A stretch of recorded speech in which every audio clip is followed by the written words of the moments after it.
on top. Yo, no, I ain't the type to give up. If I do something, man, I do it till I get what I want. I turn a business out of nothing into something I love. I got a poker face, but honestly, I'm not one to bluff. I flip a switch, never miss, man, I always stay up. Don't let them see you, bitch, always have a plan to stay tough. This life ahead of you ain't easy, it was built to be rough. But that's what makes a personality, is tragedy, bruh. So keep your head on your shoulders. Now we ain't out here moving rocks, we out here moving. Yo, what is up? It's me, it's Key, and we're back with another episode of the 7200 Second Podcast. I got my guy, Coach Donte, is always in the building. What is going on, Coach? That's sad. You showed the Cincinnati Reds on the intro, but not the defending champions. But you put the Reds on now. I'm just playing. I'm doing good. Waiting on another. Look, honestly, I didn't even know the Reds was on there. I'm doing good, man. Another 7,200 seconds we got going. I believe we almost at 40 episodes. So yeah, hey. we almost there. We had episode 35 today, I think. Yep. So it's good, man. Just got through doing a great Malian professional game in Creighton and Texas Tech. Ready to talk some NFL and whatever we got. All right. So let's get into it. Don't forget, y'all, we are also on the Sports Empire Network as well. So make sure you go subscribe and like and comment over there as well. Links are always in the description. Also, the audio version will be on Spotify and Anchor, iHeartRadio, Amazon Music, and Apple Podcasts. So make sure y'all listen out for the audio version as well. So we doing big things over here, and also the merch. The link is in the description as well. But let's talk about last night's Sunday night football game. We had the Kansas City Chiefs go up against the Chargers, and the Chargers did get everyone back. So I thought, definitely was a very competitive game last night. But Patrick Mahomes does it again, gets the job done. The Chiefs win 30-27. Travis Kelce, best tight end in the league, 3 touchdowns. Donte, what about this game last night? Well, the game was everything we thought it was going to be. High scoring game, very good game. No defense is going to really stop no defense. Going to stop no offense. Patrick Mahomes does it again. Him and Travis Kelce, the connection. We all know what happened last year in Los Angeles home. Travis Kelce took over that game last night. He takes over the game again with the first touchdown of the game and does a hot step. He catches another touchdown late in the game, I believe in the third quarter. Then he caught the game-winning touchdown coming across the middle. And Isaiah Pacheco was really good in this game too as well. Isaiah Pacheco chipped in some rushing yards. He looks like the better back out of Clyde Edwards-Helaire, Jared McKinnon, who fumbled the ball last night, and Sky Moore. Give credit to Sky Moore, who we covered in the draft. Sky Moore made some big catches. He made a diving catch. to get the Chiefs a first down. And again, Keenan Allen fumble, kind of hurt for the Los Angeles Chargers. Justin Herbert ends up throwing an interception at the end of the game. It's just when you need the Kansas City Chiefs defense to step up, they know how to make a play and they know how to step up. But Patrick Mahomes and Travis Kelce, you have no answer for them. The Kansas City Chiefs have Los Angeles Chargers just have no answer for the Kansas City Chiefs. No matter how bad they can get, no matter how good they are, either they're gonna always find a way to get that win. And Patrick Mahomes, it started with Patrick Mahomes not turning the ball over, making smart decisions, and trusting his wide receivers. Now that one play that he threw to Fortson, it looked like it was a dead play, but only Patrick Mahomes can make that throw. He throws to Fortson, the tight end, and he had what's his name on him? Crap, what is the cornerback? Hold on, give me a second. Callahan. He had Bryce Callahan all over him, and he still was able to make that play, and Fortson caught that ball, and that play was crazy because everybody was covered. Darwin James was on Kelce. The secondary was all on the play. It's only Patrick Mahomes can make that throw, and he made it to Fortson, and that was just a crazy play. But again, Travis Kelce, 3 touchdowns. Again, you gotta put him as one of the best tight ends in the NFL right now. Definitely first ballot Hall of Famer in my opinion. 6 receptions, 115 yards, and 3 touchdowns. You know, Pachenko, he 15 carries, 107, Yep. 329 for Patrick Mahomes, 20 of 34, 3 touchdowns. What can we say? What can't we say about Patrick Mahomes and the Chiefs gets it done? Yep. Chargers didn't look bad. It's just, they lost Mike Williams again. Keenan Allen comes back after being out some games, so he fumbled in a crucial time of the game, changed the momentum. But Palmer still was on, still was on his game. He's been there, that 1 and 2 receivers since Keenan Allen and Mike Williams has been out. Eight Yep. receptions, 106 yards, 2 touchdowns. Austin Eckler was still running. It just they came up short. Yep. My question to you: can the Chargers still pull out maybe a playoff spot out of this? I think they still can. I think they got the talent enough to do it, but this has come for the Chargers again, where the injuries might overwhelm them this time because you got the Bills. I think that's still leading in that division. You got the Dolphins in a wild card spot. You got the Ravens in a wild card spot at this point of time. So the injuries might kind of overwhelm them. Mike Williams will be a big loss, will be a kind of a big loss. And you got Palmer playing very good football. You got Austin Eckler, so you have a decent enough team to make a run. It just depends on who they're playing and who they're scheduled. But right now, you got to figure out a way to beat teams like the Las Vegas Raiders. You got to find a way to beat teams like the Kansas City Chiefs, which is they have no idea how to beat them right now. And you got to beat you also got to beat. I think they play the Broncos one more time, so you got to beat them as well. So they have the talent, but again, you got the Chiefs. You got the Chiefs right there, but they done with the Chiefs, so I'm not gonna talk about the Chiefs right there. And you got the Broncos, you got the Raiders. You got to get those 2 wins right there. And the Broncos lost to the Raiders yesterday in overtime.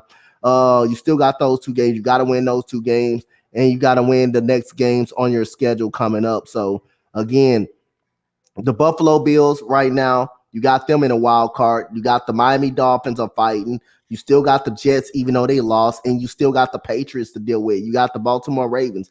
This is the point of time that the injuries may be too much to overcome if they don't get everything together for the Los Angeles Chargers. This is the time injuries might get a hold to them.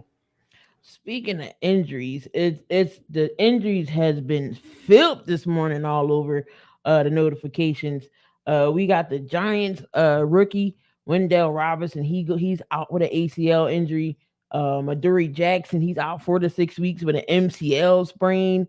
Justin Fields is day to day with a shoulder injury. Kyler Murray, Michael Ronnie Stanley for the Ravens. That's a big part. That's a big loss on their offensive line. He's out with an ankle injury too. What's going on, Ty? He's out with an ankle injury too. So all these injuries yesterday was just crazy. I don't know. That has something to do with the turf field and everything? Is all these injuries happening? I don't know, man. I can't tell if it has something to do with the turf field. I cannot. I don't know. I don't want to come out and make those excuses like that. Injuries happen every day in any type of sport. Just bad luck for the Los Angeles Chargers right now. But at the end of the day, man, I can't say will they beat the Kansas City Chiefs. Is it if they're healthy? No. Like I say, Kansas City is right now outside of them. They you can argue they're the best team in NFL right now. So at the end of the day, man, injuries is injuries. I'm not a fan of just blaming on the turf and on anything, man. So at the end of the day, Mike Williams did get up out there. He did still get up out there. He got hurt again. But I'll say it's just a strong risk. I liked the fact that he wanted to get out there and that he played. Unfortunately, everything did not work out. The Chiefs just was the better team last night. Because the opening drive, Chargers look great. that sling, that bomb to Palmer, that was it. I was like, the Chiefs are in trouble. And then nope. What's going on, Kyle? Damian said they losing to the Jets. Oh my God, we gonna get to the NFL picks next for next week. But let's recap some. Go over and recap the games that happened yesterday. Some upsets, some whoopings. We of course we got the Eagles and the Colts. The Eagles squeak one out with the Jalen Hurts 7-yard run, 17-16. And that field, his lane was wide open. It's like the coach was like, all right, you know what, we're not even gonna guard. You can just go ahead and walk it in Hurts. So Jalen Hurts and the Eagles get the job done, and they go to 9-1, 17-16. The Bears lose to the Falcons 27-24. And again, Justin Fields is out day to day. But Sanho Koo with the late field goal, 53 yards, overcomes the Bears. Then we got the Bills and the Browns. We got the Bills winning 31-23. You know, they was in Ford Field in Detroit because they got snowed out in Buffalo. So they spend another week in Detroit because they got the Lions this coming week. We had the Patriots. That game was stuck at 3-3 until the very last minute of the fourth quarter.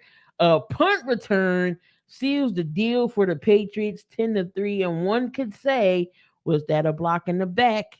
Should that had happened?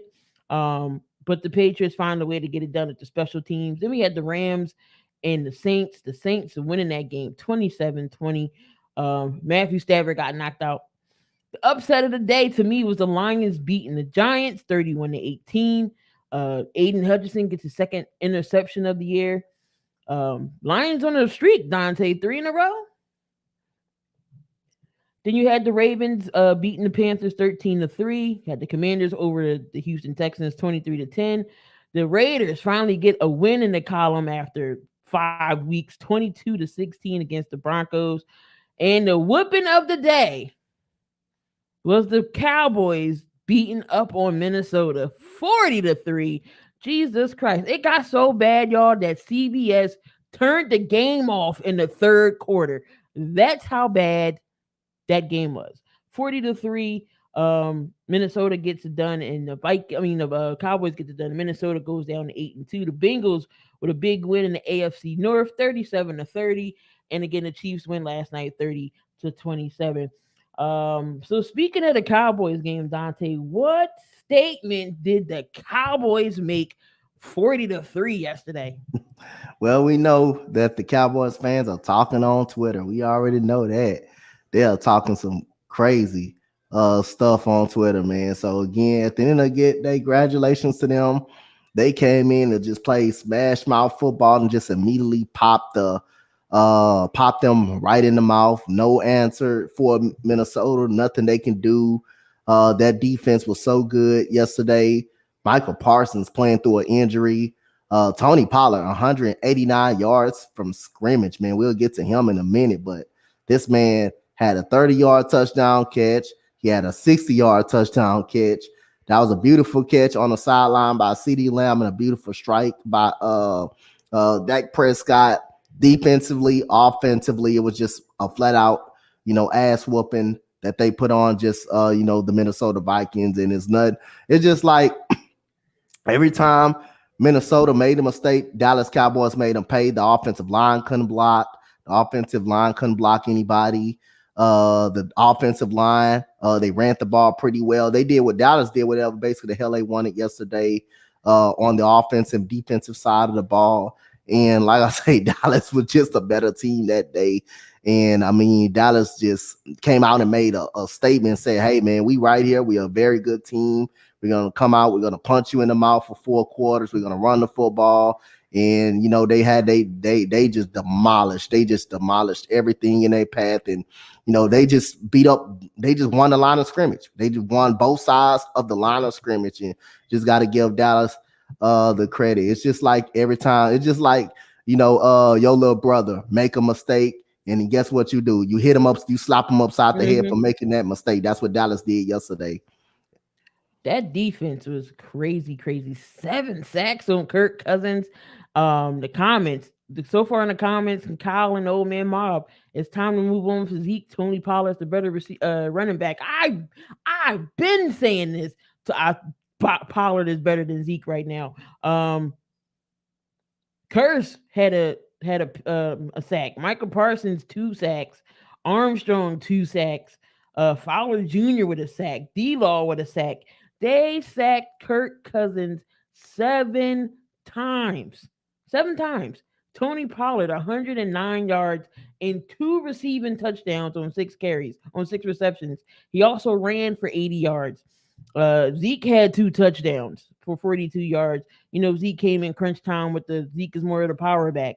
But I feel like if Kellen Moore uses them two well, Dallas would be unstoppable on the offensive side. It's just we don't see it all the time. So I just feel like if Kellen Moore does a better job of balancing between Zeke and Pollard, and they dominating teams like this, I mean Dallas could definitely be a threat in the NFC next, to the Eagles or whatnot. But on the Minnesota side, I don't even want to look at these stats because is there any stats to look at? Kirk Cousins, 12 of 23, 105 yards. Again, he gets sacked 7 times. Dalvin Cook, maybe the bright spot, 11 carries for 72 yards. I mean, they didn't really run the ball well. And we all know Dallas's rush defense isn't that great. I feel like they could have ran the ball some more. Justin Jefferson, he got shut down again, 3 catches, 33 yards. So Trayvon Diggs did his job. Hawkinson, just Minnesota could not get things going. So yes, Dallas put on a statement, and they're saying, hey, we're not dead yet, and we're the best in the NFC right now. So we gonna keep it going. They do go up against the Giants on Thanksgiving. Again, we're gonna go over those games. Funny how the Cowboys couldn't stop Rodgers, but he can stop Kirk Cousins. Yep, that is crazy too. Some of the Dallas fans are like, well, where was this at last week? So is Minnesota still a threat though? Like I say, I'm not gonna jump off Minnesota. I still think they're gonna win the division. But for as the Eagles and Dallas right now, those not the best two teams that they need that they can play. They're gonna struggle against those two teams. But I still think they're gonna win the division. So that's something you need to look at when they play in the playoffs and when they play in a primetime game. It's something you need to take in consideration. But for right now, for what I've seen, I don't think they're a threat to the Cowboys or the Eagles. I don't think they're a threat to none of those teams. I think San Francisco may be better than maybe kind of, you can make an argument San Francisco may be better than Minnesota, but we'll see when that matchup does happen. But they're still gonna make the play. They're still gonna make the play. They're still gonna make the playoffs. They're still good. They're 8-2, so they're gonna make the playoffs. But whether they advance or not, I don't think so. All right, Kyle says for Minnesota, it would be based off matchups and primetime issues with Kirk Cousins. Question for y'all: who has been more impressive? Has it been Patrick Mahomes or has it been Tyreek Hill? Now, Patrick Mahomes does lead the league in receipt passing yards, 3,265. He has 28 touchdowns and 7 interceptions. And then Tyreek Hill is leading with receptions and yards. So who has a more impressive season so far? That's a hard question. They both are doing a great job. But lesser weapons, the easiest route to go to the quarterback situation. I know Tyreek Hill is doing a very good job in helping out Tua over there. But like I say, the talk has always been, you take away Tyreek Hill, how good is Patrick Mahomes could be. Now you still know how good he be with lesser weapons. You got Kadarius Toney. You still got Travis Kelce too as well. So that could be another narrative. Oh, he still has Travis Kelce, but you took away his best receiver as well. You took away his best receiver that went to Miami because Kansas City did not want to pay him because all the money is over there with Patrick Mahomes. But with Valdez Scantling, who everybody came out of Green Bay and say he's a suspect wide receiver. You got Kadarius Toney, who gave up on the New York Giants. Basically, you got a new running back in Isaiah Pacheco. Got a rookie in Sky Moore. I will have to go Patrick Mahomes on this point with lesser weapons over there. And a lot of people say, I mean, again, Tyreek Hill was the reason why Patrick Mahomes is actually a good quarterback. Now that hinders that statement that he can do it with lesser weapons now. He can lead a team with lesser weapons now. Don't forget about Juju Smith-Schuster. I know he's on concussion. And Juju Smith-Schuster. I think he had about 600 yards this year already. So at the end of the day, he's doing it with less weapons. where Tyreek Hill, he's having a great season, but Jalen Waddle is over there. Mike Gesicki is over there. Jeff Wilson is playing some good football with Raheem Mostert over there. So they got weapons. They got weapons over there for Tua, and he's complimented by Jalen Waddle over there. So at the end of the day, and Tua, it has been he had the best completion percentage last year too. He was up in the top of the league in completion percentage too. So it's no different. So I just have to reward Patrick Mahomes because he got lesser of the weapons. Most definitely. Old man says I say Hill because he went to a new team, new system, new quarterback. Mahomes still has Kelsey, and they added a lot of good wide receivers. And Tua isn't on the same level as Mahomes. I didn't say Tua is on the same level. I'm just saying if you look at Tyreek Hill's over there with Waddle. He's over there with Jalen Waddle. He's over there with Jalen Waddle, where they have already the weapons over there in place. Now you take away Tyreek Hill from Patrick Mahomes. Patrick Mahomes still the same quarterback. He's still an elite quarterback, which everybody was saying last year was a narrative too. And coming into the offseason, how will we do without Tyreek Hill? He has not struggled without Tyreek Hill now. So they both, let's say they both don't need each other. They both are doing good, but I would give more credit to Pat because he doesn't have the way. He has lesser weapons. And Valdez Scantling, that's not a guy that you were game plan for. Or Sky Moore rookie, that's not a guy that you were game plan for. Well, that was one of my questions. Should Zach Wilson be benched? And it looked like he's going to be benched. I did get a notification that Robert Saleh was, didn't close the door on him getting benched. So it looked like Joe Flacco is going to be coming in. Was that the right move? You say what? Is that the right move, benching Zach Wilson? Yeah, if you can't get anything going, if you can't get anything going, I believe that is the right move. I believe that is the right move. I don't know if everybody heard about this article. Garrett Wilson busted in the locker room and said you have to have more trust in your receiving room, and that goes back at the quarterback, not trusting the wide receiver. So again, yeah, they make the right move. And Zach Wilson, I don't know, man. He may be about New York for a minute. He may be up out of New York, but and New York might have to worry about probably drafting a quarterback in this draft. So at the end of the day, yeah, man, I think it's the right move. You can't get nothing going with the quarterback. Put someone else in. Put someone else in that you can get something going with that were able to trust these wide receivers and that can get the ball to these wide receivers. Because right now the Jets offense is not really a good offense. They're not a good offense. They can't score points. Their defense, man, is legit. Their defense is pretty legit, but the offensive side is hurting them a lot. As far as Garrett Wilson and some of the other defensive players didn't like Zach Wilson's demeanor, I guess, when they interviewed him.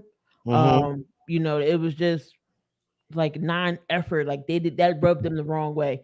And as you seen, but when Zach Wilson was hurt, you seen what Joe Flacco did. He got Garrett Wilson involved. He got the wide receivers involved. The running game was going for him. He got the tight end involved as well. So it's just like that. I believe that was the right move because something about, I don't know if the Jets are cursed when it comes down to quarterbacks. They haven't had a good quarterback. Let's be real. Mark, as much as y'all laugh at Mark Sanchez about the butt fumble, he was the only quarterback to take them to the AFC Championship game. And then after that, it just went downhill from there. Darnold stinked. Wilson stunk it up. Who else is over there? It was a lot of other quarterbacks that went through there, and they are just not successful over there with quarterbacks. And the Jets, it's quarterback purgatory over there. So I don't know what the Jets have to do to get somebody in there to throw them the ball that's well. Like you said, go into the draft. It's going to be a quarterback heavy draft. Do they trade for one? So only time will tell what's going to happen. But Robert Saleh is a good coach. He'll figure it out. But it has to start with that quarterback because the team, surprisingly, isn't that bad this year. They got good young receivers, Denzel Mims, Garrett Wilson. They got some pieces on the defensive line. They got a running back. It's just the quarterback situation. Who's possibly out there that can go to the Jets and might actually thrive in that Jet system? I don't know. I guess we'll find out. They got the receiving core. They got the receiving core to thrive. They just never had the quarterback. They just never had the quarterback. The quarterback has always been the problem for the New York Jets. I mean, you got a very good defense in C.J. Mosley, Quentin Williams. You got a Sauce Ahmad Gardner. He's very good. He's locking up everybody that he's in front of. Man, like I said again. I don't know what quarterback that can fix this. Jameis Winston, he's too turnover prone. He's too turnover prone when the pressure is on. You don't need nobody for the Jets that's turnover prone. That's really turnover prone. So I think Jameis Winston, if he stays where he at, he'll be good. But he's just too turnover prone. Zach Wilson, no more than a game manager, and he doesn't throw the ball up the field that much.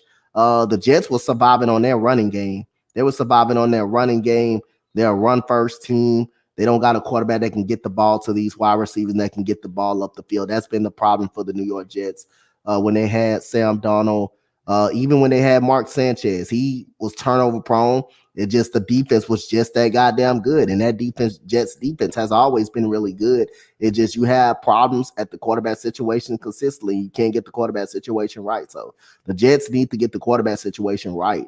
And I think they'll be fine. They have the receiving core. If the rumors are true, the Raiders can move on from Carr, Jimmy G with the I think Jets? Carr can get the job done over there with the Jets. Yeah, I think if he knows how to get the ball to the wide receivers, he's got a very good arm, and if the wide receivers can get open, Carr can find him. Jimmy G, not a bad choice for him. He's a game manager anyway. They're gonna run, and Jimmy G is also an accurate passer, so I can see that. I can see that working. Really, I can really see that working. Just need to get a quarterback who they can trust and who they can bring in, just get the ball to these receivers and get it up the field to them.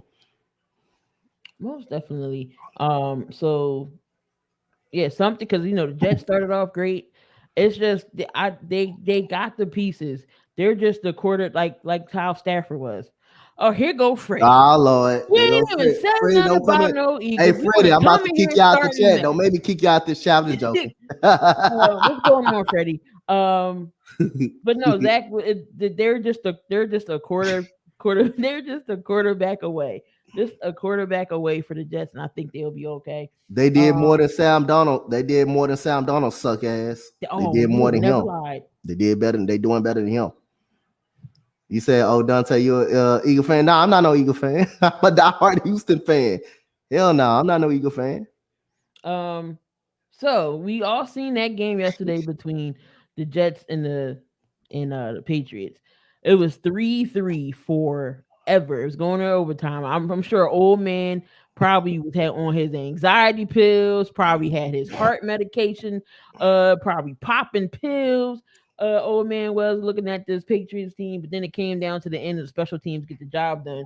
Who is to blame for this offensive struggles with the Patriots? Oh man, it's tough, man. So when you score 10 points and you got one of them, you got one of them come off a kickoff return. That is on the offense. That is on the offensive side of the ball. So the struggles is on the offensive side of the ball. The defense for the Patriots is actually legit. So you got to put it on the offensive side of the ball. Plus, you got to always go to the quarterback. The quarterback is going to be always the one to take the hit. And like I say, Matt Jones is really, not getting the job done, not having a season that he had last year. But you got to give credit to that Patriots defense. And they don't got a good offense. They don't have a great offensive line as well. Their offensive line is not good. It's not pretty much that good either. But that defense is legit. But you got to go to the offensive side of the ball. You got to go with the quarterback, and you got to go with the offensive line. That offensive line not that good.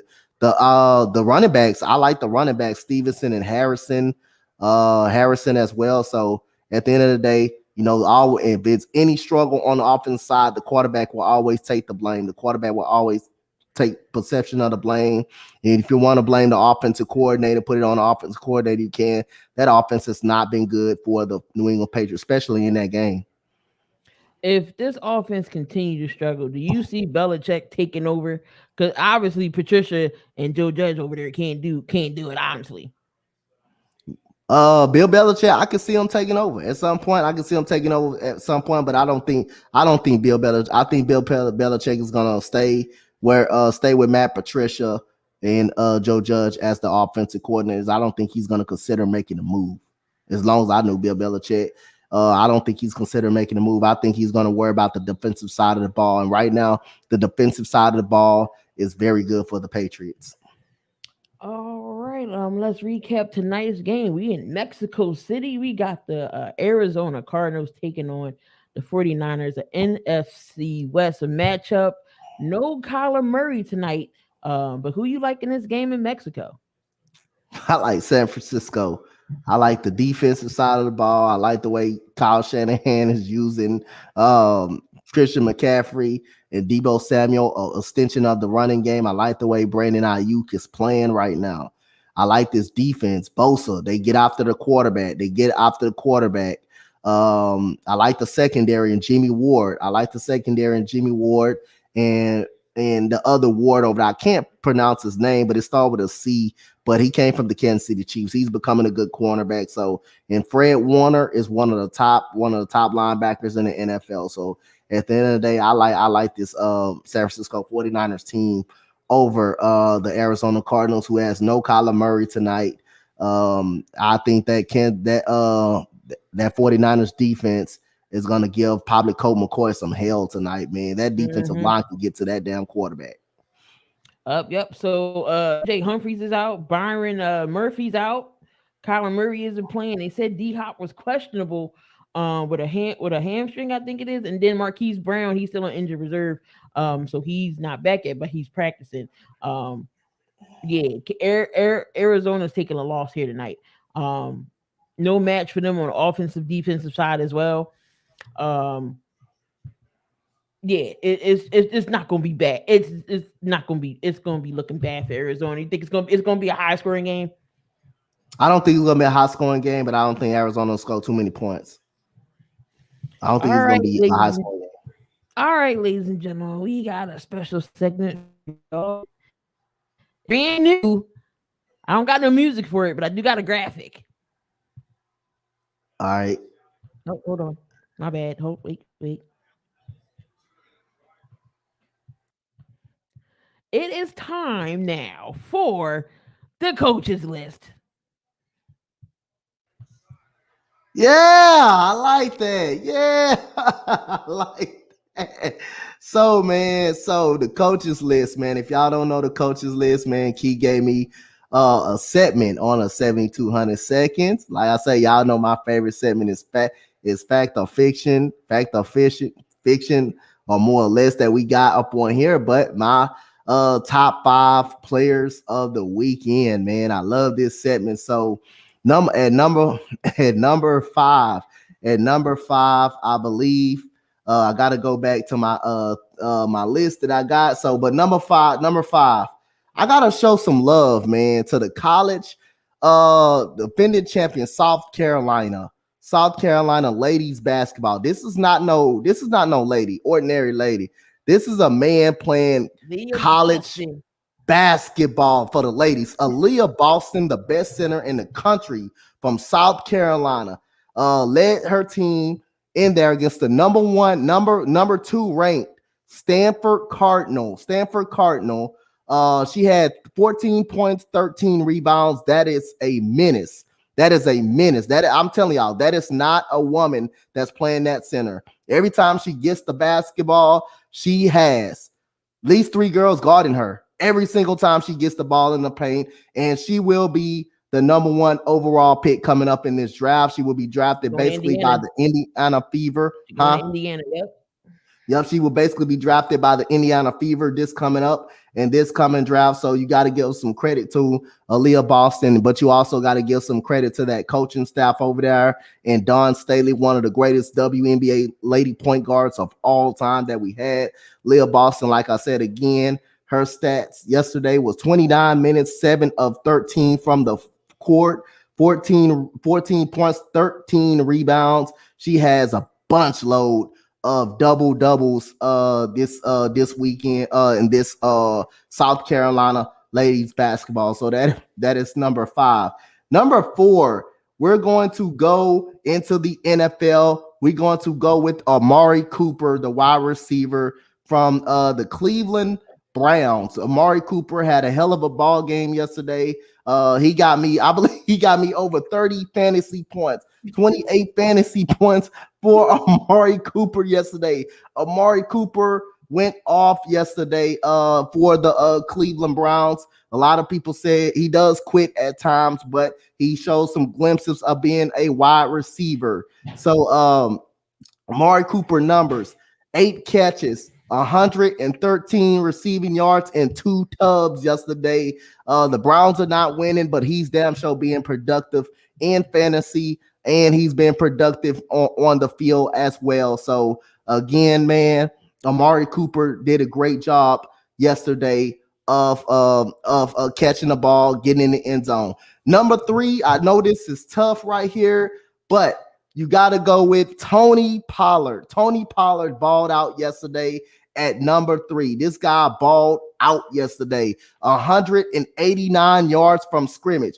Like I said earlier in the show, he had a 60-yard touchdown catch, a beautiful ball by Dak Prescott taking it to the house, and he had a 30-yard touchdown catch by Tony Pollard. The Cowboys straight wiped the floor with the Minnesota Vikings yesterday. This guy is nice. So we're going to go to his stats, but he had 189 yards of scrimmage, all-purpose yards yesterday.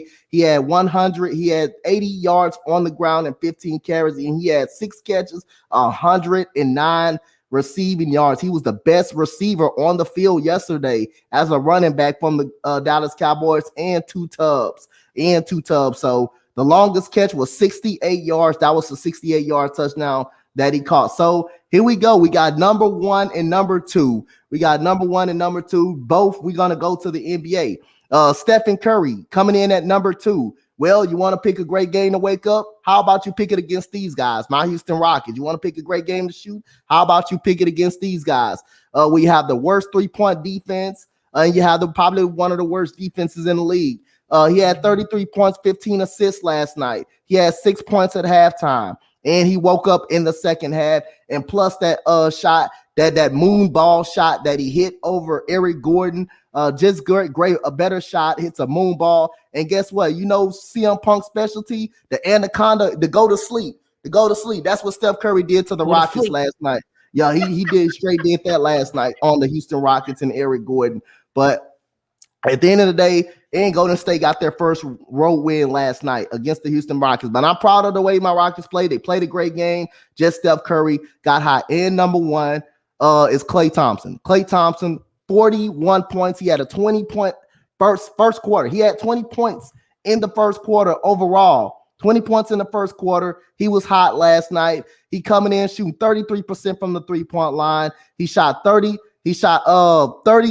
from the 3-point line last night. The Warriors shot overall 51% from the field, 53% from the 3 last night. Klay Thompson was on fire from the first quarter and on. He woke up against the Houston Rockets with a 41-point night last night. And like I say, it's fun to watch these guys shoot the ball. This is the best shooting backcourt in the league, or probably of all time, that you will ever see. The best shooting backcourt. Klay Thompson, 41 points last night. And also Steph Curry at number 2. 33 points, 15 assists. Most of the assists came to Klay Thompson last night. So that is my top 5 list. Coach Donte's list, top 5. Aaliyah Boston. You got Aaliyah Boston, Amari Cooper, Tony Pollard, Steph Curry, and Klay Thompson. That is Coach Donte top 5 list of the weekend. There you have it, y'all. That is the coach's list. Tune in next week to see what coach will put on his list for next week. But yeah, that's definitely a great list. But let's get into week 12 predictions for next week. Hold on. All right, so we all picking the San Fran for this game. But going into week 12, we on week 13? Week 13. Oh, we on week 12. All right, so Thanksgiving, Turkey Day, everybody sitting around with their family. We all know it's Thanksgiving football. So we got the Bills versus the Lions. Now we know the Bills had to spend 2 weeks in Detroit. They did win against who they play yesterday? The Browns. And then they gotta play the Lions. The Lions are, but with Bills, who you got? I'm going for the upset. I'm going for the Lions to win this game. I got the upset. I'm going for the Detroit Lions. And how about Jerry Goff or Swift getting a bite of that turkey? How about them getting a bite of that turkey and ham on national TV? I'm going for the upset. I'm going for the Detroit Lions. We got the Cowboys going up against the Giants. It is an NFC East matchup. Who you got in this game? I'm going for the Cowboys. Cowboys are at home. They just coming off a punch in the mouth, slap in the face win over the Minnesota Vikings. I'm going to put the Cowboys at home to build off their momentum. Remember, the Cowboys, I think, lost last year on Thanksgiving. They lost to the Bills previously on Thanksgiving, and they also lost to the Carolina Panthers on Thanksgiving. So they lost by 3 straight Thanksgiving games. I think this is the year that Dak Prescott finally gets a bite of his turkey on national TV on Thanksgiving. All right, and we got the nighttime game capping that off. We got the Patriots going up against Minnesota.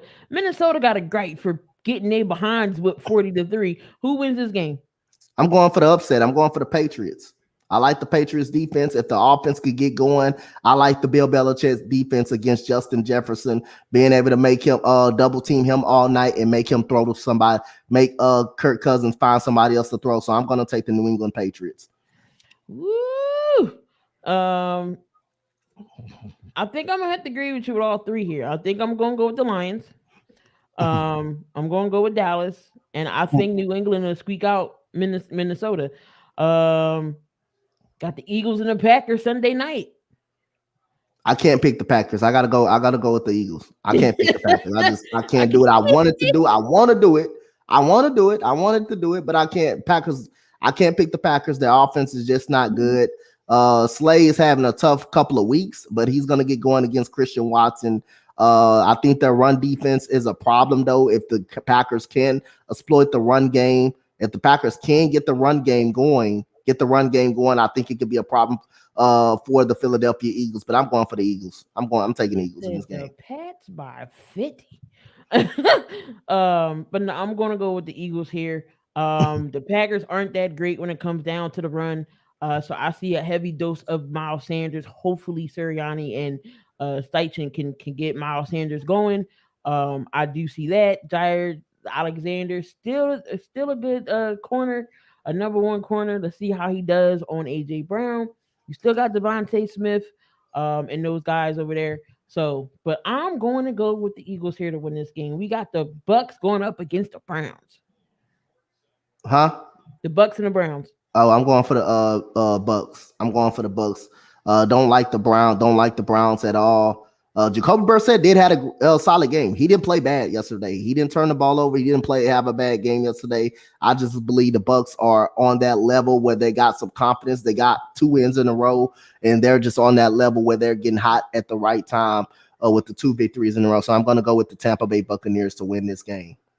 All right, we got the Titans going up against the Bengals. This should be an interesting game. This might be game of the week here. Who y'all got? I'm going with the Titans.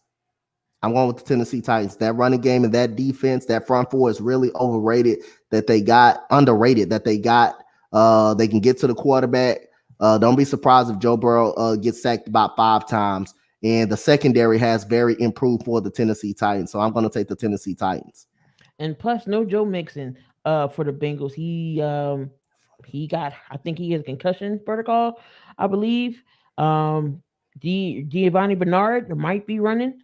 But you know what? I'm gonna go with the this is gonna be tough. You know what? I'm gonna go to Bengals. I'm gonna say it's gonna be a close game, but I'm gonna go Cincinnati. We got the Dolphins and the Texans. Pass. Now this may be the first legit ass whooping we take.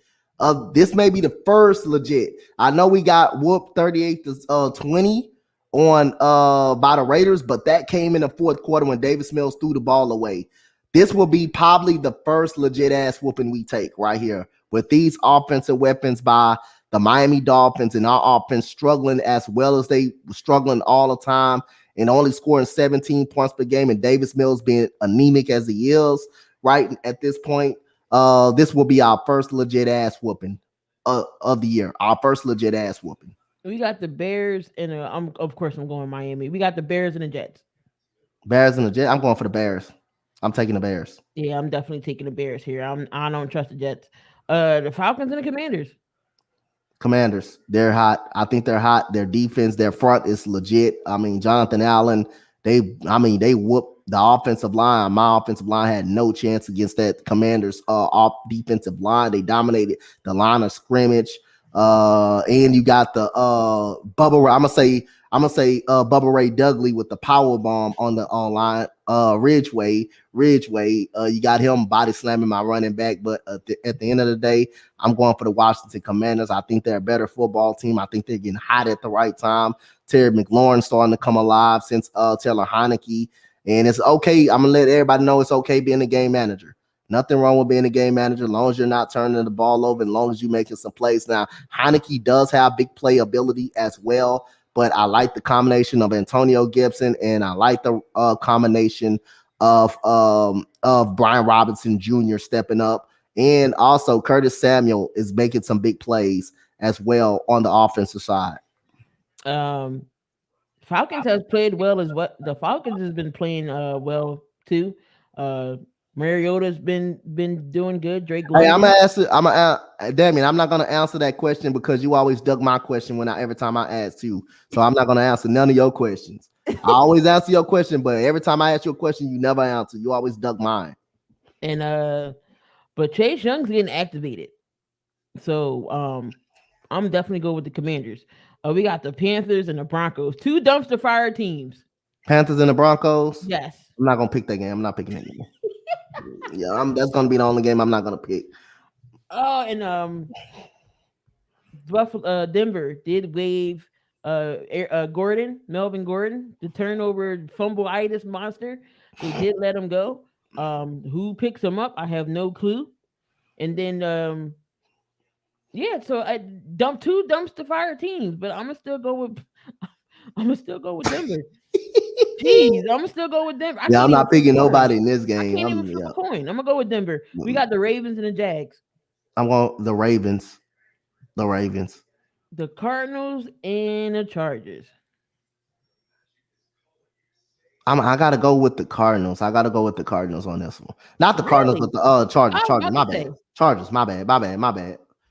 The Raiders and the Seahawks. I'm taking the Seahawks. I'm taking the Seahawks at home.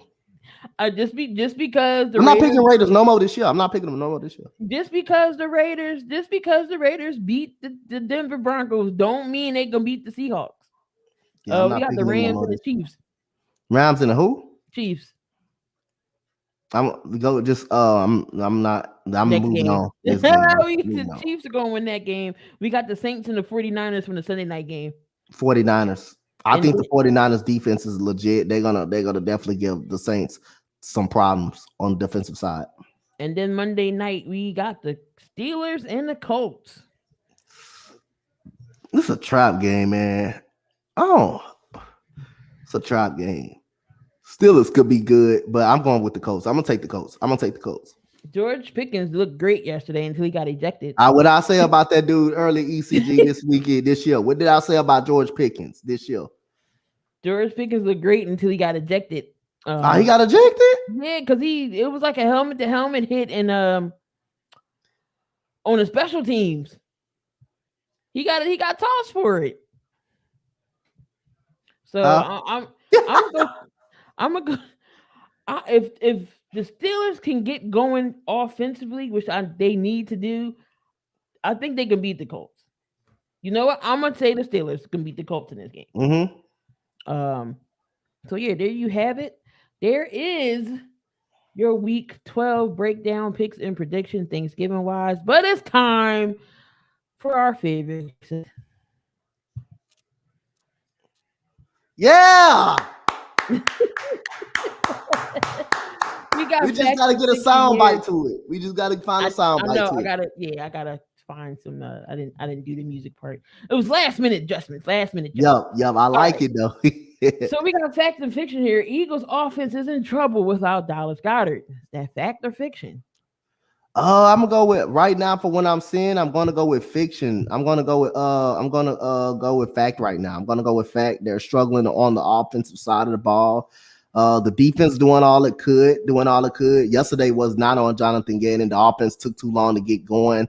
And the Colts gave up that touchdown. They tried to give up that touchdown on purpose because they wanted the ball back with the last chance of going down the field and scored. They was already on third down. I thought the coach should have played defense. I thought the coach should have just playing defense and trying to stop them, but they gave it away. And I thought the defense was very good. They stopped Jonathan Taylor. They held him up on 100 yards. So I didn't think like all the people that's blaming Jonathan Gannon for this game. Come on, man. This man gave up 16 points. The defense gave up 16 points. They played very good football. Offense took a little struggle yesterday. And they've been struggling the last basically 2 games. So at the end of the day, I say I'm going to go with fact, though. They've been struggling on offense really bad. Yesterday showed that we missed Dallas Goddard. It showed offense couldn't get nothing going. Defense held, kept up their end of the bargain and kept the offense in this game. And Dominican Sue and Lavelle Joseph came in and they didn't miss a beat. They both got a sack. They got a half sack each on the same play, sandwich Matt Ryan. But yes, they're definitely missing that extra body in Dallas Goddard. Yes, I know we got other tight ends. I know we got the rookie Grant Calcaterra. I know we got Tyree Jackson and we got Jack Stoll, but it's nothing like a Dallas Goddard. So I know we going to get him back. I believe maybe after the Green Bay game. I think he will be back. It's not a long-term injury with Dallas Goddard, but definitely you can tell he was missing out there. Fact or fiction? Will Taylor Heineke be good enough to take Washington to the playoffs? That is a fact right there. I think he's good enough to take them to the playoff. Right now, they're over 500. I believe they're 5-6 on the year. They got some winnable games against the struggling New York Giants football team. I believe they got the Bears coming up. I believe they also, if you look at their schedule was a winnable game. So that is a fact. As long as he keep being a game manager, like I say, he has some big play ability. He can move out of the pocket. He has sneaky athleticism, and he also has some ability to be poised in the pocket. That is definitely a fact. He is definitely good enough to lead the Commanders to the playoffs and the way this defense is going. Will the Falcons win the NFC South? That's fiction. They're not winning the NFC South. Tampa Bay is winning that division. Fact or fiction? Vikings aren't as good as their record shows. That's a fact. The 2 teams that they played, they got punched in the mouth. The 2 best teams that they played, they got punched in the mouth. So yeah, that's a fact right now. That's a fact. And are the Bengals still a dangerous team in the AFC? That fact or fiction? I think it becomes on the right matchup. But I still will say fact. They still a dangerous team in the AFC. They are the defending AFC champions, but it just depends on matchup and who they play. But they still can be a dangerous team in the AFC, depending on who they playing. And that was your fact or fiction for tonight. Now go back to old man's question. He said, "Do you think Jeff Saturday will be head coach for the team next year?" I don't know, man. That's hard to say because of not too many interim head coaches. That could be 50-50. Like I say, first time I ever probably agree with Damien's statement right there. So at the end of the day, that is 50-50 for me because not too many interim head coaches get a head coaching job.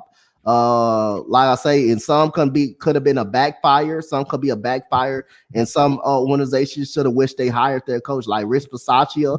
Everybody respected him in that Raider locker room, but a lot of Raiders fans said he's not head coach material. Well, you're struggling with the head coach you did want it in Josh McDaniels. You is struggling with the head coach in Josh McDaniels right now, who can't command a damn locker room instead of having a guy who everybody respects. So at the end of the day, you lose that locker room, it is all over. Now Jeff Saturday got these guys playing really, really hard for him, and he's got these guys to buy in as well. And they also could have beat the Philadelphia Eagles. So I believe he deserves some consideration to be met with.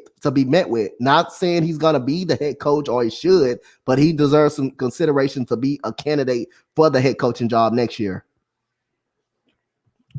Definitely. I think it's again, it's 50-50. He is an offensive player, pass offensive player who knows the offensive line. It just seems like when he's out there, it just seems like the offensive line at times do, come together. It seemed like they came more together than they did with Frank on that first, game they won last week. Mm-hmm.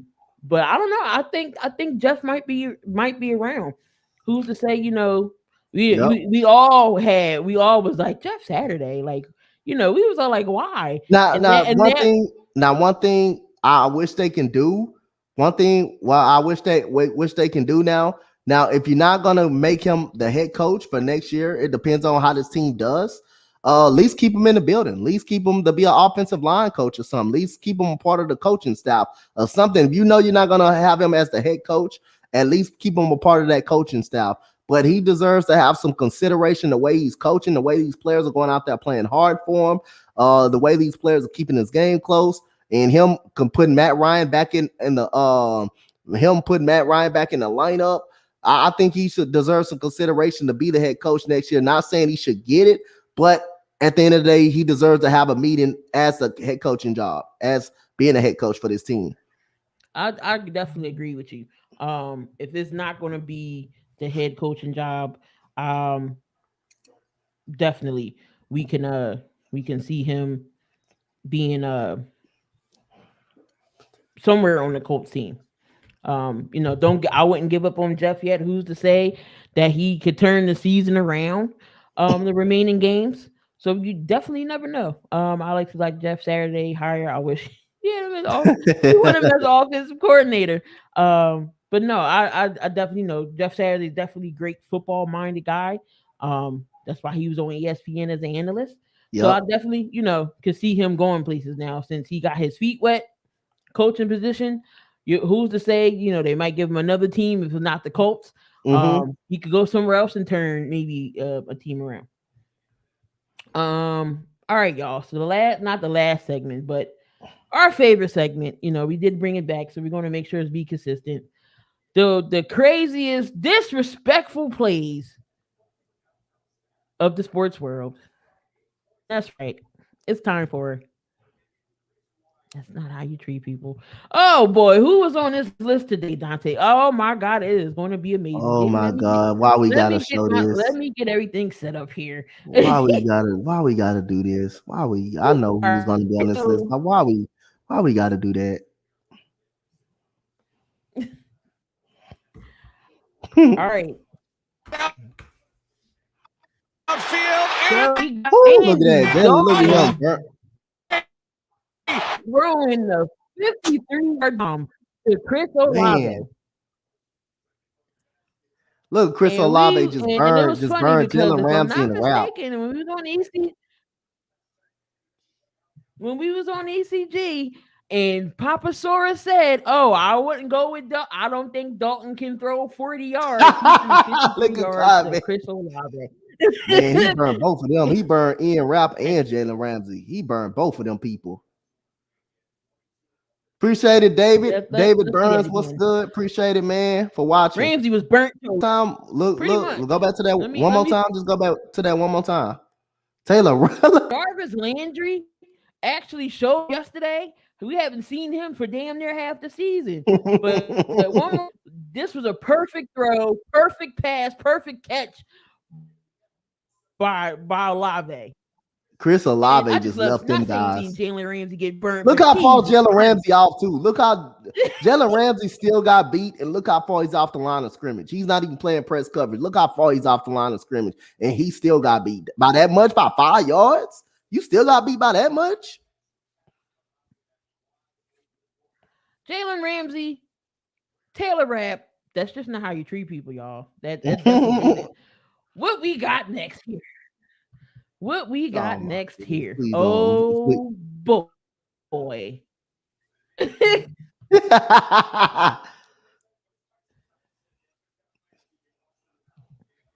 What next here? Come on now. There we go.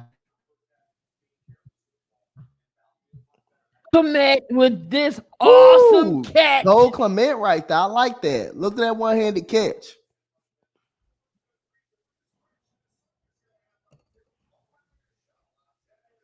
Who was number 24 on Atlanta? AJ Terrell. Who was that? AJ Terrell. That's AJ Terrell. AJ. Oh no, say it ain't Whoa, so. look at that. That's a great catch, man. He ain't made. Look, that's an awesome play. Awesome catch, one-handed. Good. And he got hit on the leg too, and he brought it back in with the other hand too. That's nice. See, I told you, Damien and Cole Kmet, it was going to be nice. It wasn't going to be nothing bad about Cole Kmet today, but that was a good one-handed catch by Cole Kmet. But the Bears did lose in that game. But again, one more time, was a nice catch. AJ Terrell, that's just not how you treat people. All right, who we got coming up next? We got two more. Oh my Damien, Donte probably know where we're going here, but no. I already know. We going to the college scene. We going to the college scene here, and we gonna go with Trayvon Brazier. Oh my goodness, this was sick right here, did y'all. you do this to this man? Oh my did goodness, this deserve was sick, bro. Man, this was sick, man. Look at this, man. Oh my hey, that was crazy, man. Look at this. Look at this dunk, man. Man, you like stuff like this. I know. We got to show some NBA, man. This was sick right here, man. Look at that height, man, up on that dunk, man. This was sick, bro. Man, it's crazy. Oh my God. Oh my God. Oh my God. That was crazy. Oh my God. Look how high he jumped. And he cocked the ball back and dunked it. He jumped at it over here. That was sick, bro. Oh my goodness. From Arkansas. You ain't had to do that to that man. Look at his feet. Hey, look at his feet. Look at his feet again. Hold on, look at his feet. Go back and look at his feet, Key. Look at his feet, hit him in the neck. His feet caught him in the neck. Look at his feet. Watch his feet. Look at his feet. Come up to his down. Yeah. Wow. 911, please call. Oh my goodness. 911. Tell them he just been shot down. Hey, ECG, look at his feet.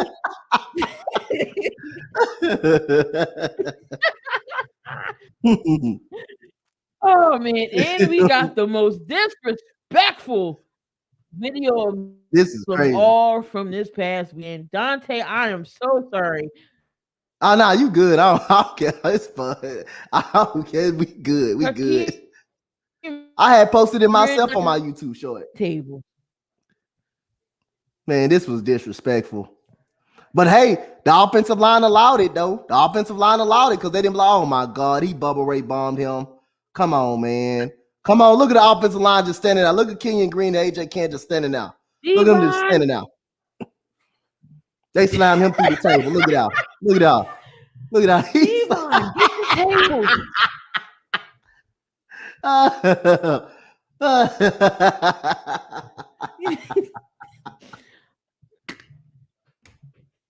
Look at my offensive line. Look at AJ Can't them just standing out. Kenyon Green just sitting out, look, watching it happen.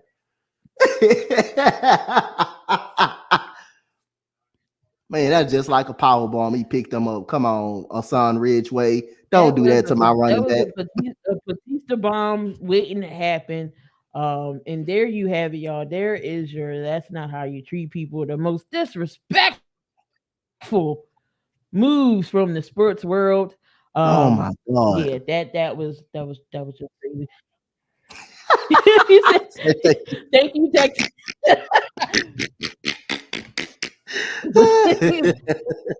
Oh, man. But let's get into the MLB a little bit. The awards did go out last week. Just thoughts and comments on it real quick. So we got the MVP in the AL. We got Aaron Judge and then Paul Goldschmidt in the NL. Anything you see wrong there? No, I thought the AL MVP and the NL MVP was right on the money. I thought Paul Goldschmidt, even when he was in Arizona, he was a very consistent 300 hitter to 290 hitter. I thought he had the best year last year in the NL. And Paul Goldschmidt definitely underrated first baseman, and he definitely deserving of it. And the AL MVP, Aaron Judge, was by far the best player. By far this year, the best player in baseball. Yeah, no doubt. Goldsmith definitely was killing it with the Cardinals. Aaron Judge, no doubt. It's weird because Ohtani, they didn't have that many.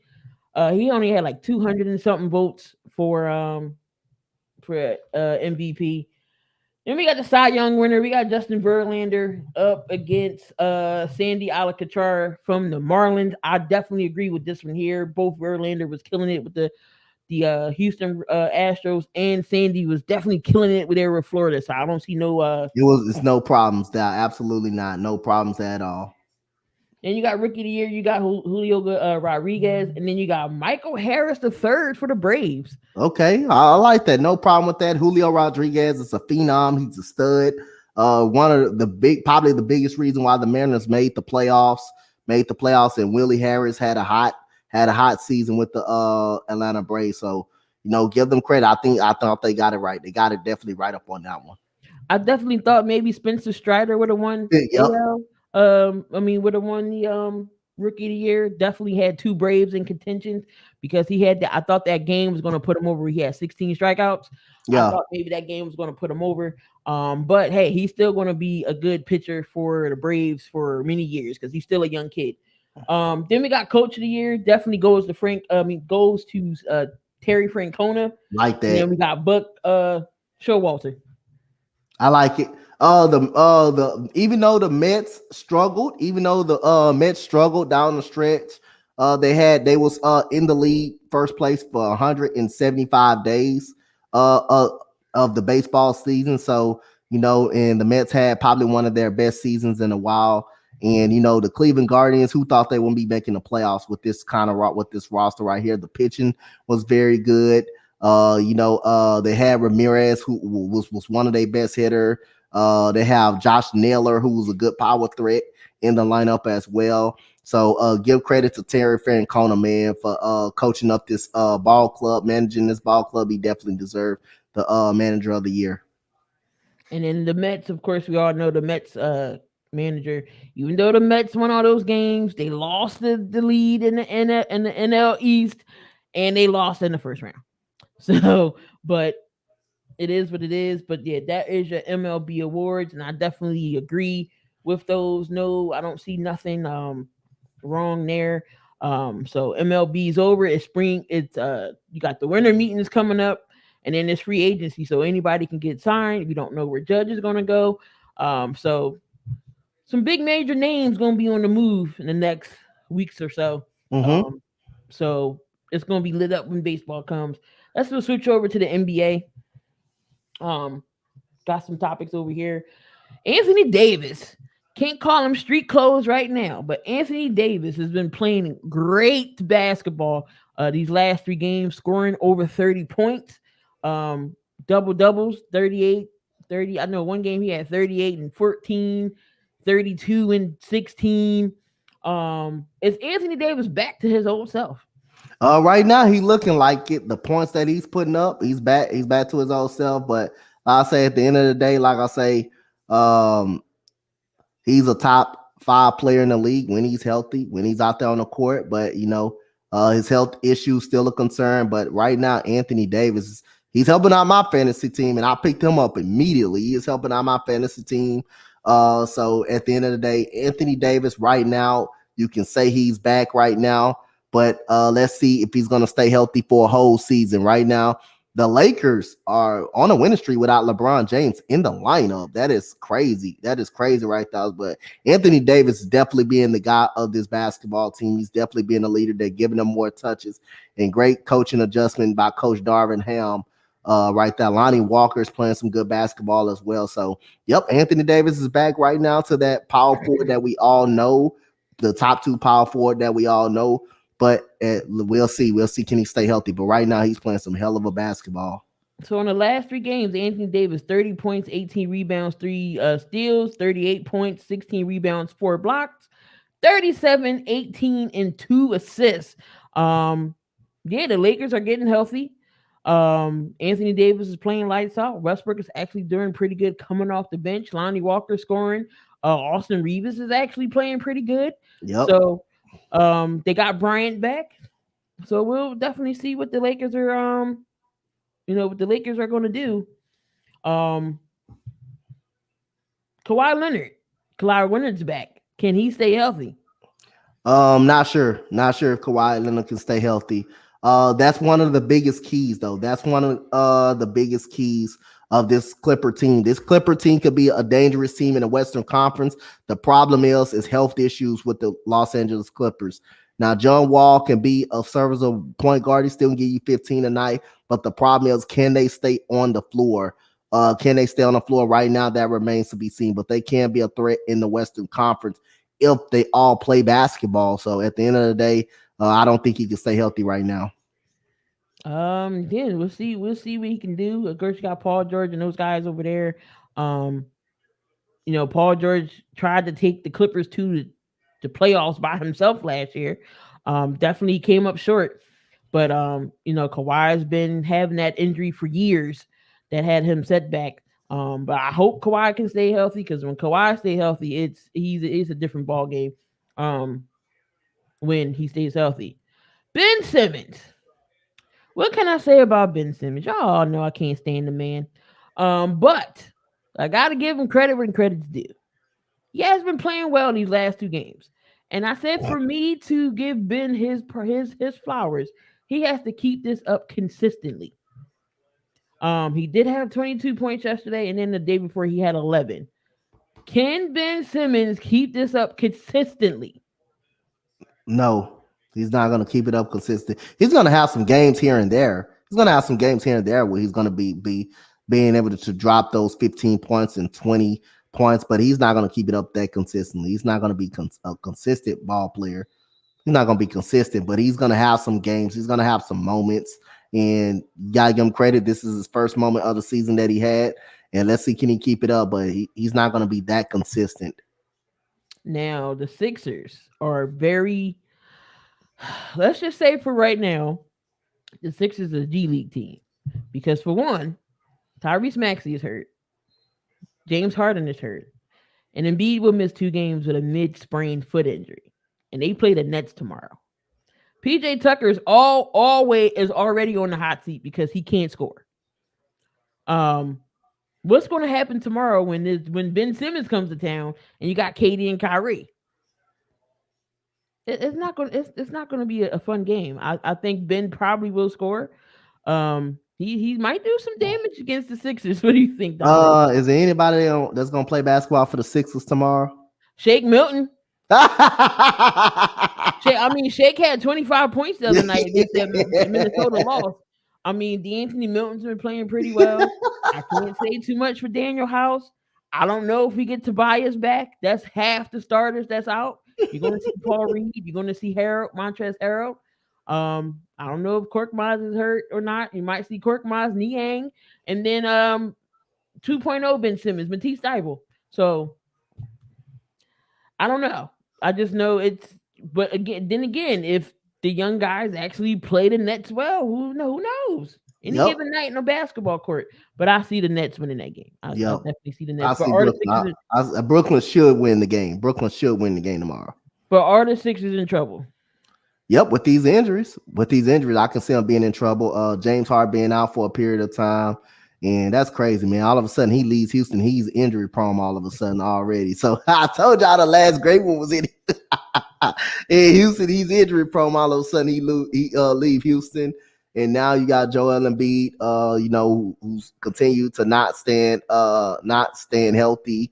Maxey now is not healthy. So you got 3 of your guys out. Man, the Sixers are in major trouble right now with these injuries. Unfortunately, another depressing season here in Philadelphia.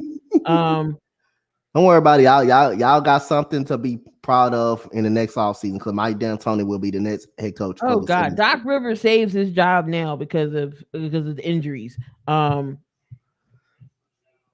how has Sacramento turned things around?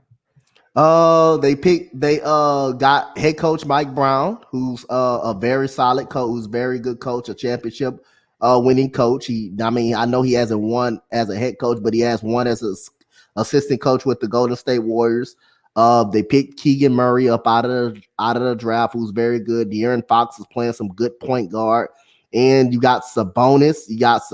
Who's really solid, a double machine.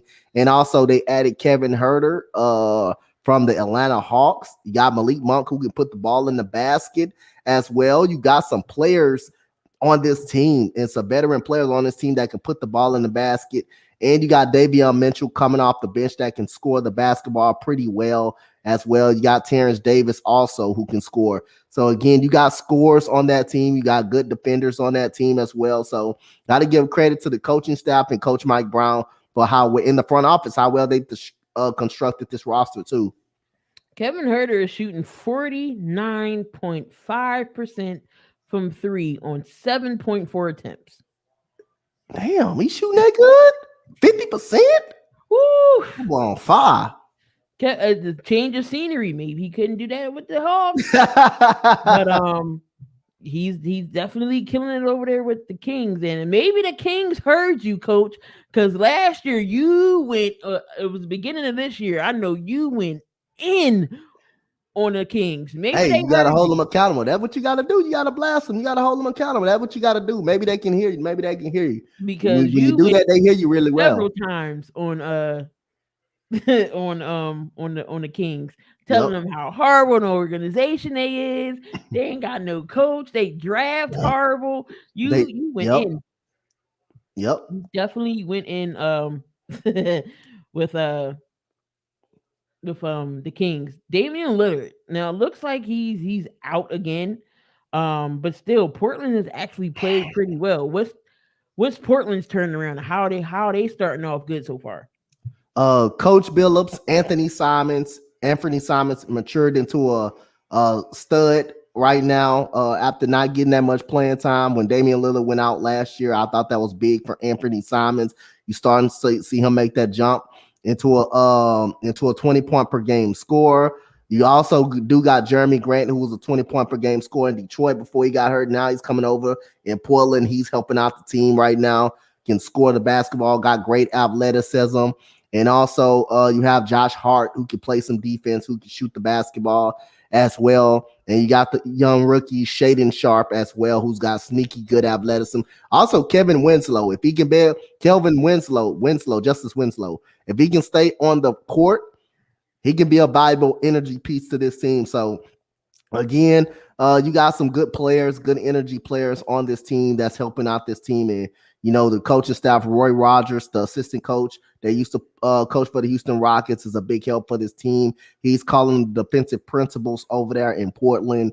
And like I say, Anthony Simons maturing as a player, being able to make the three, being able to go to the basket as well, giving Damian Lillard another front court guy like he had CJ McCollum. Now, he's no CJ McCollum, but he's doing a very good job. And Jeremy Grant coming over there. And also, you also got over there a championship guy and Gary Payton III too. That's going to help out that team when he comes back. So, so that's why Portland has straightened up the things that they did. Most definitely. So how has the Malcolm Brogdon trade benefited Indiana? Yeah, it benefited them very good. I mean, you got to give them credit. When Aaron Nesmith is not doing so well, not doing so well over there. But I think right now Boston is winning a trade with Malcolm Brogdon. I mean, you seeing what they're doing. They got they're playing solid basketball. Malcolm Brogdon appears to be a great piece. They're 13-3 And right now, this trade has benefited Boston a lot. So give Boston credit. Give Boston credit. They got a guy that can shoot, play great defense, that can dribble, handle the basketball. They got a very true point guard. And the Indiana Pacers is playing good basketball too, man. Tyrese Halliburton is playing well. Playing well. He's the leading scorer for the Indiana Pacers. Miles Turner, despite he wants out of Indiana, he is playing some good basketball, being a rim protector, shooting outside.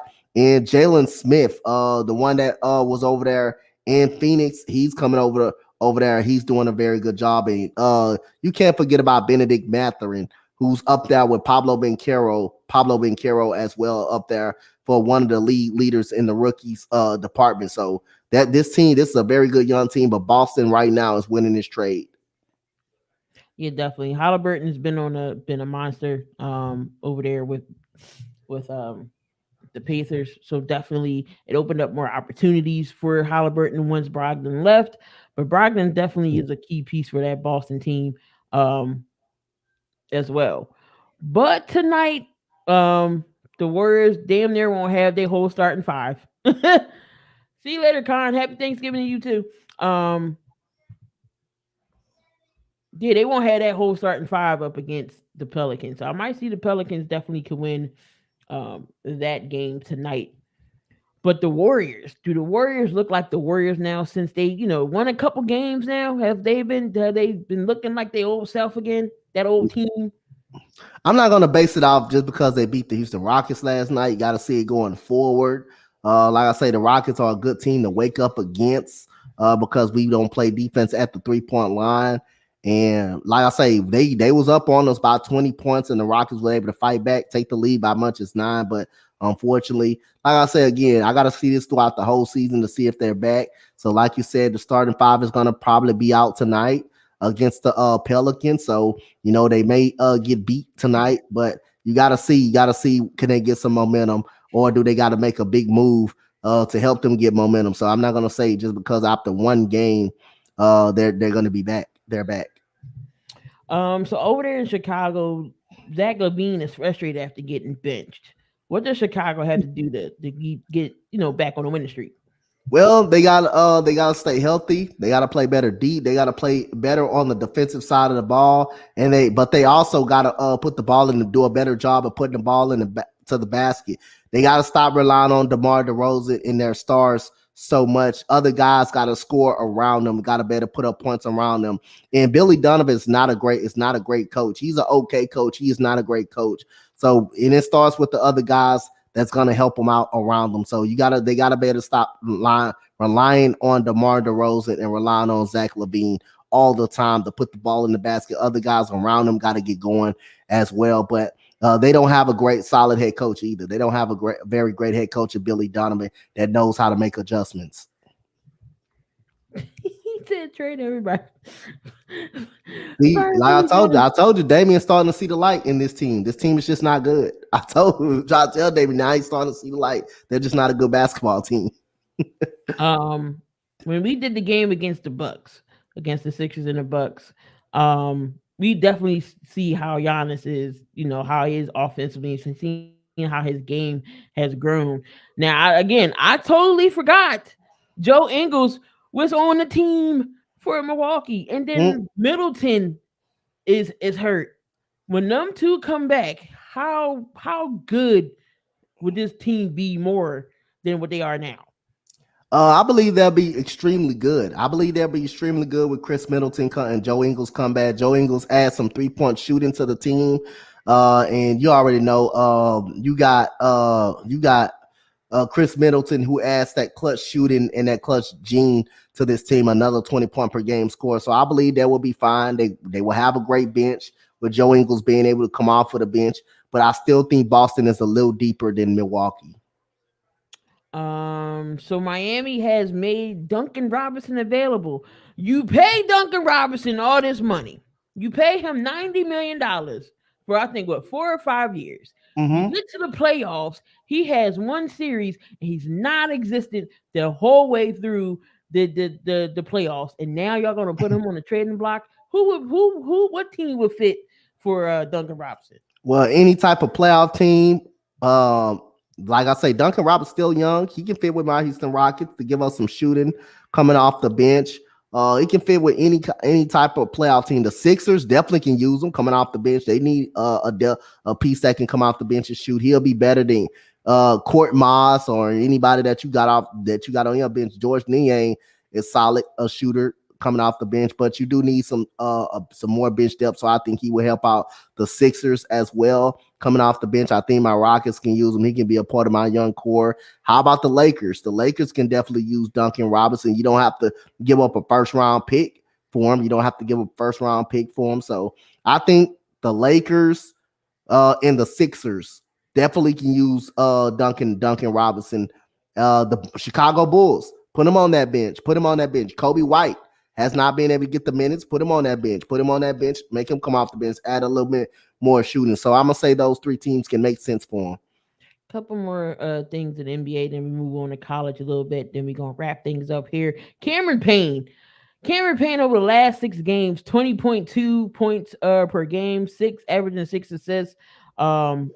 He's 45% from three, about almost a 90% free throw shooter.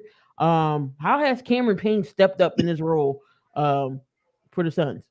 I mean, next man up. Remember he was in OKC with Chris Paul was in OKC, so Chris Paul kind of developed him a little bit, and he didn't get that much time in Chicago. He didn't get that much time in Chicago either. So Cameron Payne, he's doing a very good job, very explosive, can get to the basket, can shoot, can also be a pretty good playmaker, but I like his energy coming off the bench as well. But I like his ability to have that scoring mentality, that instant offense. He is doing a hell of a job with the Phoenix Suns, man. He's doing a hell of a job. Kyrie Irving, he is back with the Nets. Do you think all this distraction and drama will distract him?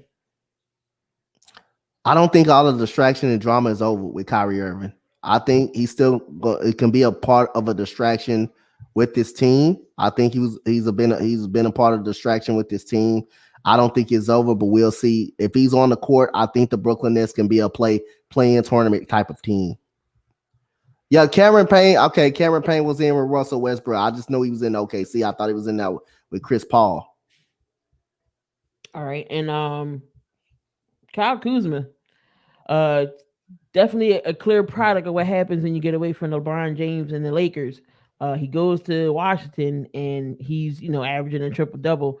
So how has Kyle Kuzma raised his game? Leaving LeBron James and the Lakers, that's how he raised his game. And then now he's with more of a team that he's gonna have the ball more. He's gonna have the ball more. He's gonna get more opportunities to put the ball in the basket. When you're playing with LeBron James, Anthony Davis, you're not gonna get that lot of the touches. And Kyle Kuzma didn't get that lot of opportunities with the Los Angeles Lakers. Now he's over there with Bradley Beal. He's going to get more opportunities to put the ball in the basket. He's going to get more touches, and he's up in his game with the Washington Wizards. And Kyle Kuzma is being that breakout player that we all saw in the first 2 years with the Los Angeles Lakers. The problem is you just added LeBron James, you added Anthony Davis, and Kyle Kuzma just didn't fit in LA. He's a guy that needs the ball in his hand to be effective, and you see what Kyle Kuzma is doing over there in Washington. And SGA, I know he is having a tearing over there in OKC. Do you see him being there long term and wanting to compete for a championship? I can see them re-signing him and being that long term. This is his first opportunity to be a star in this league, to be a stud in this league. He was traded. He was traded to the Oklahoma City Thunder for Paul George. He was basically a dump. So I do see him being a part of this young core long term. Like I said, OKC has the best young talent in the NBA as of right now. I can see SGA re-signing a contract extension and staying here long term. A team that gave him his first opportunity to be a starter. Now he's very comfortable. Now he's the team best player. Yeah, I can see him re-signing long term. Definitely. SGA definitely is a good he's been going off. I don't know. I just, feel like, again, OKC is a young team, but again, how long, do you stay somewhere and, definitely want to win and go some, higher, win a championship. That's the goal at the end of the day. Your basketball career, definitely want to, win a championship. But that is your NBA. Who is playing tonight that we have on the docket? There's a bunch of games on. We got the Cavs and the Hawks. We got the Pacers and the Magic. Got the Boston. You got the Celtics and the Bulls, Trailblazers and Bucks, Heat and Timberwolves, Warriors, Pelicans, Knicks, Thunder, and then you got the Jazz and the Clippers tonight. So some good games there going on. But let's switch over here to college real quick. It's getting down to the wire. Bowl season is definitely coming. I believe there's one more week left in college football. I believe this is the final week coming up. Saturday, I am going to see Penn State versus Michigan State. So that's definitely going to be fun times there. But did you have any upsets last week? Yep. I got I had 4 upsets. I believe I got 2 of them right. I got 2 of them right for sure. I got 2 of them right. So I got Arkansas right over Ole Miss. I got Arkansas right over Ole Miss. Who else I got right? I almost had Baylor and TCU. I also almost had Baylor right. TCU won it on the field goal. I almost had UCLA. I almost had that team right. They lost by 3. And there was one more game that I had right. And I had Louisville beating NC State. I had Louisville beating NC State. So the big matchup going into this week is Ohio State and Michigan. Now, Ohio State almost lost to a Maryland team who's not actually half bad. I know they was missing a couple. They just missing a couple pieces away. I know they got Tua's little brother over there who looks like he got hurt again or got hurt. I'm not sure what his status is. But who you like out of Ohio State and Michigan and why? I like Ohio State. I believe they got better. They got the better weapons. They got the best receiving core in the country. Now their defense got a little bit exposed. Got a lot exposed against Maryland. But Blake Corum, how's he going to come back after the injury? The quarterback situation, they're having problems at the quarterback situation. I just believe, and they're playing at home. Ohio State is playing at home. They lost last year at Michigan in a close game. So I expect Ohio State to come in and win this game. I believe it's going to be closer than what people think. I think that's really not saying the only. Then you got NC State versus North Carolina. I think NC State can beat North Carolina. Georgia Tech just beat North Carolina yesterday. That was a stunning upset. The other day, that was a stunning upset. So I think NC State can beat North Carolina. That's when you got NC State versus North Carolina, and you got a Florida versus Florida State. You got Georgia versus Georgia Tech, and then you got Oregon versus Oregon State. What is it? Oregon might can lose that game though. Oregon State is really good. All the states and the universities going against each other. You got Washington and Washington State going together. Kansas and Kansas State going together. That's just funny. But talk about Tennessee. Losing Hayden Hooker for the season. Tennessee was an embarrassing, frustrated loss. You can make an argument that he should have been pulled out of the game. The game was already pretty much over with. Fortunately, to watch him go down, he was going to be in the NFL draft. He could have been a late first-round pick, a potential starting quarterback. Now we're going to see how these guys going to view him in the NFL draft. And now everything changed for him. He's going to be out for most of the year in the NFL once he get drafted or the team take a chance on him.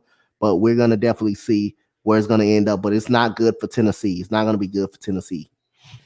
All right. So they already have 2 bowl games. 2 championship games already set. We got Clemson and North Carolina, and you got LSU and Georgia in the SEC championship game. Does Georgia repeat as the SEC champs? Yes, I believe they got the best defense in the country. Their offense struggled this weekend. Against Kentucky, but I believe their defense is very good. They got a very good corner over there in Achille Ringo over there who's very good. They got a running back tandem and McIntosh. Kenny McIntosh And Stetson Bennett has been really good all year long, been one of the most underrated quarterbacks in college football all year long. So I believe, they're pretty good. And Jalen Carter, who's going to be a top 3 pick in the NFL draft, top 5 pick in the NFL draft as well. So I believe their defense is the best in the country, and I believe they'll do enough to get the job done. And who's going to face TCU in the Big 12? That's going to be tough because my Texas Longhorns can end up facing them in the Big 12 champion title game. Oklahoma State has an opportunity. I believe Kansas State will face TCU in the Big 12 title game. I believe Kansas State. So out of Ohio State and Michigan, who misses the playoffs? I think Michigan misses the playoffs. I think USC gets in if Michigan lose. Ooh, boy, them Michigan Wolverine fans gonna be pissed if they lose to Ohio State and they not in this playoff. We gonna see some teams riot. Yep. We gonna see some heads getting thrown down. Everything will be messed up if TCU and Michigan lose, but I don't think TCU is losing this weekend. I don't think they're losing this weekend. I believe they're gonna win out. They're gonna win out. They're gonna win. I think they're gonna win the Big 12 title game. But at the end of the day, they have to win out. If TCU win out, they're in the college football playoff. So it's gonna come down to Ohio State and Michigan. If Michigan lose, then USC is gonna be in the college football playoff. I think they'll put USC in now. Does Georgia repeat? Does Natty? I think Georgia repeats. I think they haven't been dominant. They have not been the dominant team in college football, but their defense is so strong. Their defense is really, really good and strong, man. So I think they kind of repeat. They get there. Do you think Georgia gonna have a big turnout in the draft, kind of how like Georgia had it this year? You gonna see a lot of kids from Georgia get drafted again? I don't think you will see all 12 guys get drafted this year from Georgia. I know Achille Ringo will be drafted. Jalen Carter is going to be in the top 5. So I don't think you will see Georgia as deep in the draft as much as you see last year. All right, there you have it, y'all. Another 7,200 seconds in the book. We got to see the coaches list debut. Definitely, I can't wait to see that list next week. Of course, who's going to be on that list of disrespectful plays from the sports world. Again, it's not just NFL, it's everything. Yep. You might see a hockey play in there. If I see something crazy, I might throw that in there. I almost put one in there because I forget what game that was. He got flipped over the bench, and it was like, you stay there. But I definitely forgot who was. But check out for the That's Not How You Treat People scenes. Hey, if y'all got any clips that y'all want us to play on that segment, my inbox is always open. Coach's inbox is open.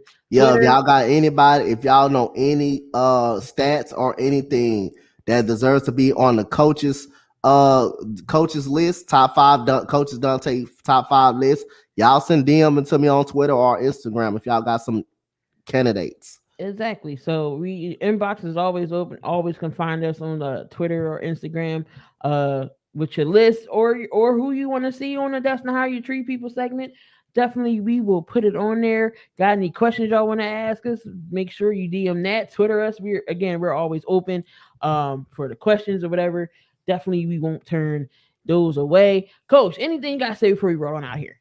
Hey, man, make sure y'all come support the ECG channel. We will be on for Monday night review, recap, and also, come back on the Sports Empire Network for the biggest tournament in college basketball, the start of the year tournament.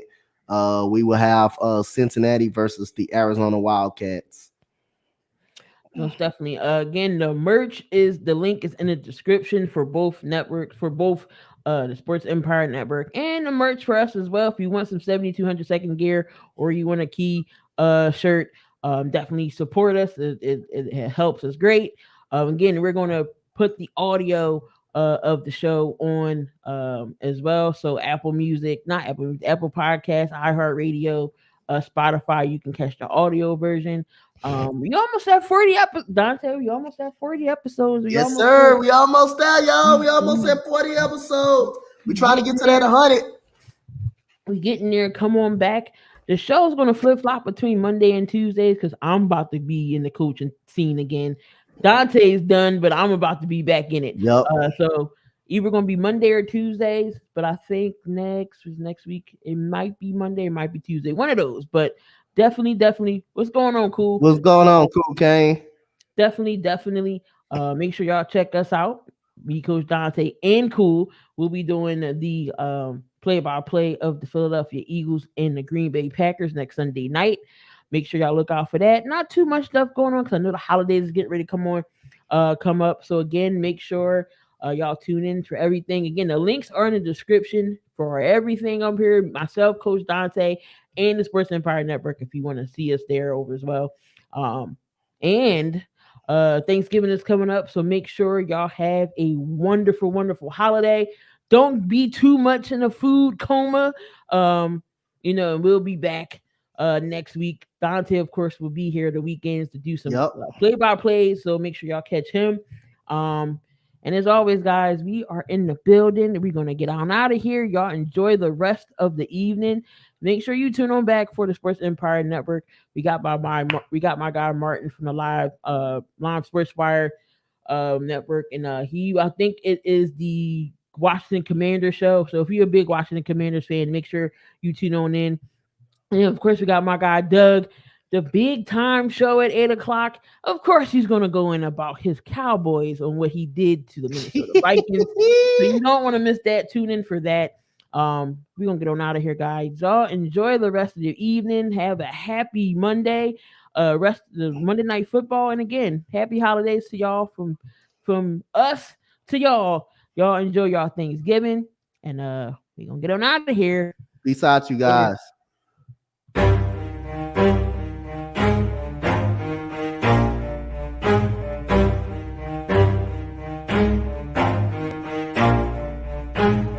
Never stop, I'll get it if I want it. Gotta make to myself a promise. I won't quit, keep going till I got it. I won't give up till I'm on top. Yo, no, I ain't the type to give up. If I do something, man, I do it till I get what I want. I turn a business out of nothing into something I love. I got a poker face, but honestly, I'm not one to bluff. I flip a switch, never miss, man, I always stay up. Don't let them see you, bitch, always have a plan to stay tough. This life ahead of you ain't easy, it was built to be rough. But that's what makes a personality, is tragedy, bruh.